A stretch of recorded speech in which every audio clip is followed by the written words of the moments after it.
Okay, today I'm going to be solving a physics problem. It has to do with potential energy, gravity, work, energy. All this stuff is kind of going to be involved with it. And these are some of the tools that we're going to be using, different equations uh, in the chapter of the book. So we'll go ahead and get started. So the problem I'm doing is it says an object of mass 10 kilograms is released from point A, then slides to the bottom of a 30-degree incline. Then it collides with a horizontal massless spring, compressing at a maximum distance of 0.75 meters, which there's a diagram from the book, but I'm going to modify it. The spring constant is 500 Newton meters. The height of the incline is 2 meters. And the horizontal surface is frictionless. So we don't have a mu value there. It's asking what is the speed of the object at the bottom of the incline and what is the work of friction on the object while it is on the incline. The spring recoils and it sends the object back toward the incline. What is the speed of the object when it reaches the base of the incline? That's part C. And then it says what is the vertical distance? Does it move back up?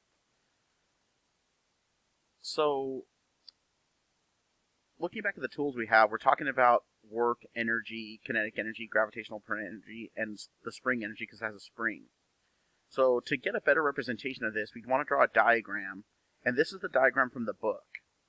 But it needs to be modified because it doesn't have like enough information and the parameters weren't labeled appropriately to give us a more clear picture of what's really going on. So the gravitational potential energy, which starts at point A, it's given in the problem.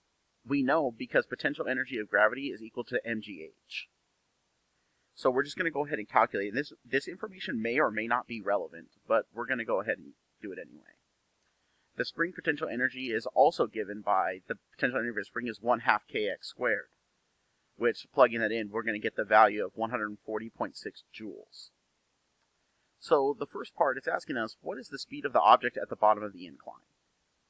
We can use all of our parameters that we obtained to solve this, recalling that work is equal to 1/2 mv squared. It's also equal to 1/2 kx squared, because the energy is equal before to the energy and after. So if we have the potential energy of the spring and then the kinetic energy, we're going to get 1/2 mv squared equals 1/2 kx squared. And then we're going to cancel out some stuff. And once you plug in everything, we're going to find that it's going to be 5.3 meters per second.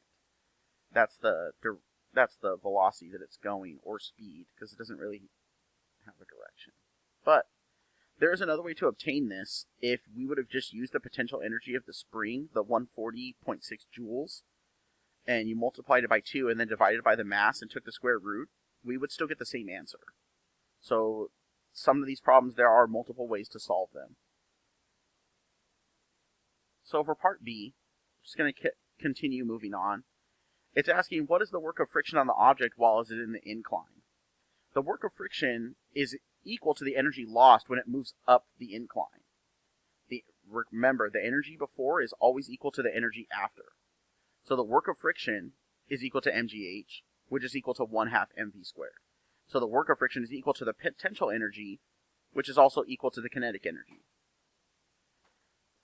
Doing some manipulation of the equation, a little bit of algebra, we're going to find that the work of friction is about 55 joules. So, and what is it asking us for part C? Part C, it's saying the spring recoils and sends the object back. So let's think about that. The spring compresses and sends the object back the opposite direction from which it came. And it wants to know what's the speed of the object when it reaches the base. So before it starts sliding up the hill, right? Or back up the incline. We kind of solved for this previously because if you recall what we talked about, the energy before equals the energy after. So if that's true, wouldn't it be the same? Work equals 1/2 mv squared equals 1/2 kx squared, which is the potential energy equals the kinetic energy, and vice versa, solving, and it would be the same since it's the same going forward as it was coming back. So, since it's a frictionless surface, we don't have to account for it like slowing down, thanks to Newton and stuff. So, the last part, it's asking us, what is the vertical distance as it move back up the incline? Right? So, remember, we keep talking about the kinetic energy and potential energy, how they're equal, right? The energy before equals the energy after. So the kinetic energy at point B becomes the potential energy as it goes up the incline. But we also don't know the length of the incline. So to find the length of the incline, which in this case would be the hypotenuse of the triangle, it's going to be equal to the height divided by the sine of theta, which in the problem and looking at the diagram, that's all given information. So we have the sine of theta divided by 2 meters, which is the height of the incline, which we get, when you plug that into the calculator, we get 4 meters, right? So let's think about this. The length, the hypotenuse, right? It's saying that it's 2 times the length of whatever the height is. So we have to consider all of that when we're trying to actually solve for how much the object travels and how much energy it's using, because we don't know, like, we know the distance of the hypotenuse, but we don't know how far the object is being pushed back up the thing, even though it's compressed by the spring and it launches it. So to find the frictional force, because there is some kind of frictional force that must be, because as the object's going up, the frictional force is going the opposite direction. So we need to find the friction object and with the length of the incline. Now, to find the frictional force of the object, we basically just take the work like done by friction that we had solved for previously, and then you take the length of the incline, you divide it, and we get about 13.8 joules. So the energy lost going upward is actually 2 times what it was before, because if you recall that we got the height was 2 meters, and the length of the incline is 4 meters, so we simply have to multiply that by 2. And since we're trying to solve for x, we're going to use x as a variable, because we're getting a distance up the incline. And now recall that the potential energy of gravity is equal to mgh. So to get the potential energy at this point, it's just going to be the mass times the gravity, right?